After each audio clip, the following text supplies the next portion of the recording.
Hello my fashion lovers, I'm back with a new fashion video. So it's finally the eve of the 2025 AMVCA, which will be holding tomorrow, the 10th of May. For those of you who are not familiar with the AMVCA, it's the African Magic Viewers' Choice Awards, which celebrates outstanding performances in television and film. The award show is also the most prestigious award show in Africa, basically a Nigerian Oscars, and hosts a long list of A-list actors from different parts of Africa. The most exciting thing about the award show has to be the fashion, because we get so many spectacular fashion moments, and it has been nicknamed Africa's Met Gala. Anyway, while we anticipate tomorrow's events and looks, I feel it's important we go down memory lane and see some of the most iconic looks we've gotten so far.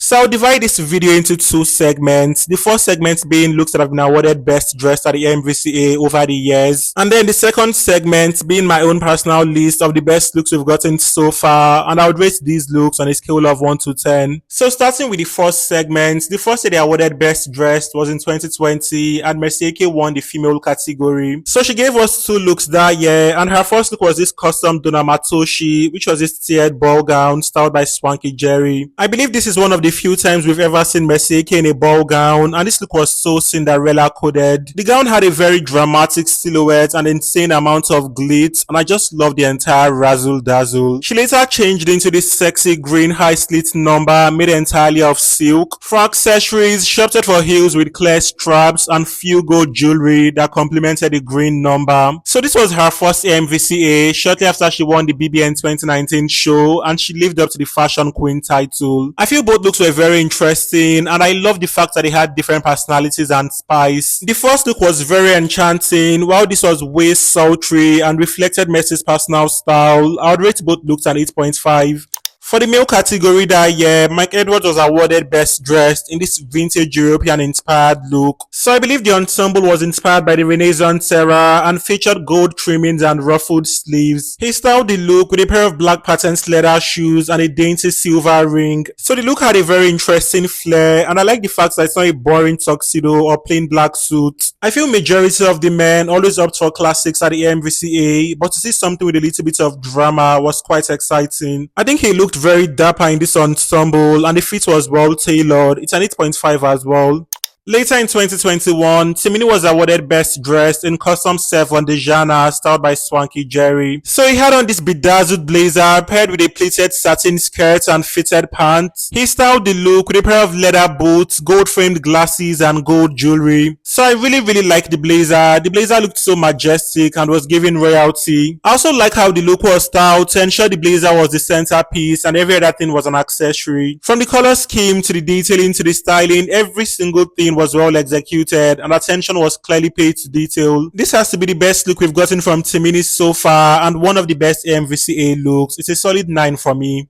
That same year, Nancy Simia was awarded best dressed female in custom Valdrin Sahiti. So Nancy was dripping pearls and serving goddess vibe in this floor-length number. The gown had a soft silhouette and featured meticulous beadwork and was carefully draped. She styled the look with dainty Chanel pearl earrings and a pearl clutch to complement the dress. So it's a very fresh concept, and for some reason this look has not been overly recreated till date. Anyway, I like the clean detailing and the entire aura the look radiated. I like how the pearls were draped as well as the ruching of the skirts. You can tell that this look was crafted by really skilled artisans. It's a one-of-a-kind masterpiece in my opinion, and I would rate this look a solid 9.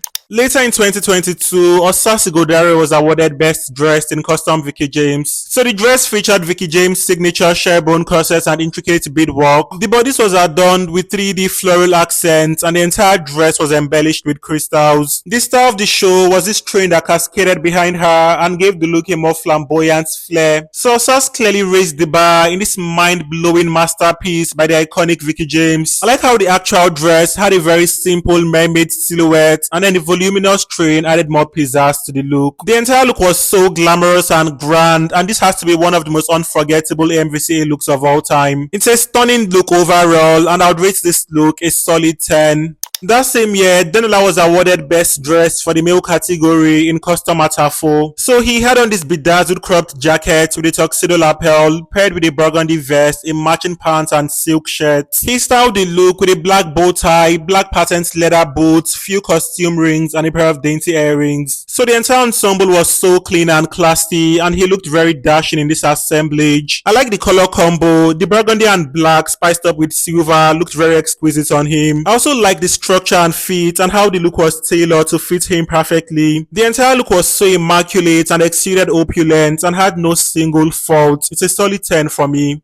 So while the years were flowing progressively, with each year getting better than the previous year, 2023 was a very questionable one. So Beauty Takora won Best Dressed in this look while channeling a flamingo. The look was styled by the super skilled Damola, and this has to be one of the worst looks I've seen Damola style. So the Best Dressed are usually voted by fans, and I cannot even fathom who saw this look and thought they should be nominated for the Best Dressed category. And mind you, this same year we had this revolutionary look on the red carpet, as well as other spectacular looks, but this was awarded Best Dressed. I don't want to be a bitter person and call this look ugly because it's actually not ugly, but it's not the best either. The look was very weak in my opinion and did not look AMVCA worthy in any way or form. Anyway, I personally did not vote, so I can't call the AMVCA board biased, and she has a very strong fan base, by the way. That's probably why she won. It's not my favorite look, but it's not the worst either, so I'll just rate this look a 5. The icing on the cake was awarding Eneoluwa Best Dressed in Custom Orange Culture, and I don't even know how to feel. So Eni is a fashionista with impeccable style and always gets it right, except this time. His ensemble included a chocolate beaded blazer paired with a silk shirt and cocoa brown pants. He styled the look with matching leather shoes, costume rings and a few bracelets. So I clearly see the vision, but the execution was a bit tacky and jam-packed. I feel the blazer could have been detailed more elegantly, following fewer patterns, because the patterns were clashing badly. The blazer being the main focal point and having so much distractions took away from the entire look. It's a poorly finished look in my opinion, and I would rate this look a solid 5 as well.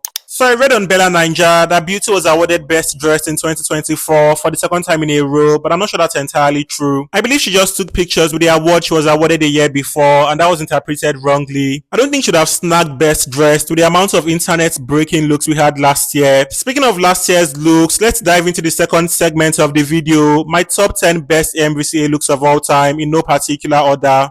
Firstly, we have the AMVCA queen herself, Nana Akua-Addo, in custom Gaurav Gupta for the 2020 AMVCA. So Gaurav Gupta is a globally recognized Indian couturier and designed this look for Nana. The dress had a very fancy structure and was made entirely of this interesting fabric. So I know this look has been overly recreated by all our favorite fashionistas, but I believe Nana was the main pioneer and started the trend with this look. She literally had her jaws on the floor when she gave us this futuristic masterpiece at the 2020 AMVCA. From the soft color to the enchanting silhouette and effortless glam, this entire look was a magnificent work of art. This would forever be one of the most iconic and most unforgettable AMVCA looks of all time.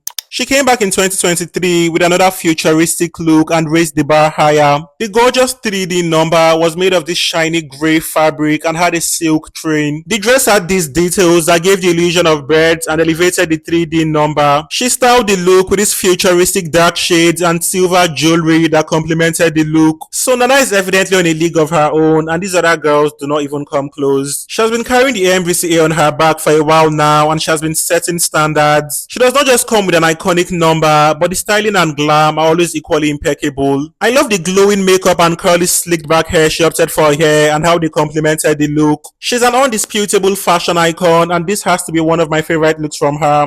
Last year, she gave us another 3D look with this famous asymmetrical number. I believe this has to be the most talked about AMVCA look of all time and got global recognitions as well. So she had on this white 3D number by Ghanaian designer Yoni Kumsin with a brown mesh underneath that completely matched her complexion. She styled the look with a shell clutch and crowned the look with this multi-face headpiece. So this piece was another trendsetter, and we've seen our favorite fashionistas embrace 3D pieces since she gave us this look. It's an innovative look and she looked so bomb in this ensemble, and this has to be one of my favorite looks of all time. Next we have Chioma Good Hair in Custom Wisdom Franklin at the 2024 AMVCA as well. So the mermaid number was inspired by a vine and was embellished with 4 branches which gave the illusion of a vine. The dress was also embellished with stones that added sparkles to the look and elevated her glow. She styled the look with silver strappy heels and drop earrings and crowned the look with a sleek updo. So Chioma looked so radiant in this ensemble and served us high fashion as usual. I like the asymmetrical patterns in which the branches flowed, and I like how reasonably extra she looked. This has to be her best AMVCA look of all time and one of the most iconic we've gotten so far. Next we have co-diva and fashion queen Toke Makinwa in Custom Vicky James. So this was also for the 2024 AMVCA, and Toke was one of the few people that actually followed the theme. So the theme was wearable art, and Toke reflected the theme in this hand-painted dress by Vicky James. So the look had an interesting structure and beautiful color palette and was styled to perfection by HF Stylebook. The entire ensemble had a very opulent and glamorous feel, and it's one of the most iconic looks we've gotten so far. Next we have Uche Montana in Custom Vicky James as well for the 2024 AMVCA. So her look featured meticulous beadwork, heart-shaped cutouts and fraud detailing at the hem. She styled the look with dangly earrings and a pair of Ineka Ovila heels, and for her glam she opted for a glowing makeup and this blonde updo. So I believe the look was inspired by Kim K's 2015 Met Gala look and was such a beautiful recreation and was perfect for Uche's physique. So I like how Uche bodied the look, and I like the beautiful mermaid silhouette and lengthy train. She looked like a literal hourglass in this dress and completely slayed the house down. Next we have Mercy AK in Custom Extra Brides Lagos, styled by Swanky Jerry. So she had on this heavily embellished high slit number with a dramatic structure. She styled the look with a pair of matching gloves and iridescent stilettos and crowned the look with this matching headpiece. So the look was inspired by this Cardi B's look, which I believe was for an editorial, but Mercy gave the look a unique twist. She did her thing as usual in this ensemble and definitely gave us a look to remember. Next we have our Nigerian AMVCA queen, Osa Sigodaro in Custom Vicky James. So she had on this fascinating number for the 2024 AMVCA, which is one of Vicky's best designs so far. The look had a very spectacular structure and clean finish and caused a media frenzy. We saw so many recreations as well, which majority of them failed woefully. This look reflected Vicky's level of artistry and was an outstanding masterpiece and definitely one for the books. So for my last 2 favorite AMVCA looks, we have her 2022 AMVCA look, which I talked about earlier, as well as Denola's 2022 AMVCA look, which I talked about earlier as well. So we've come to an end of today's video. These are my best AMVCA looks of all time, and I'd love to know your thoughts on these looks in the comments. If you enjoyed this video, be sure to give this video a thumb up to help the algorithm push it to more audience. If you are yet to subscribe, do not forget to subscribe and also turn on your notifications to get notified when I drop my AMVCA reviews. Shout out to all my returning subscribers. You all are the absolute best. Bye for now and see you all in my next video.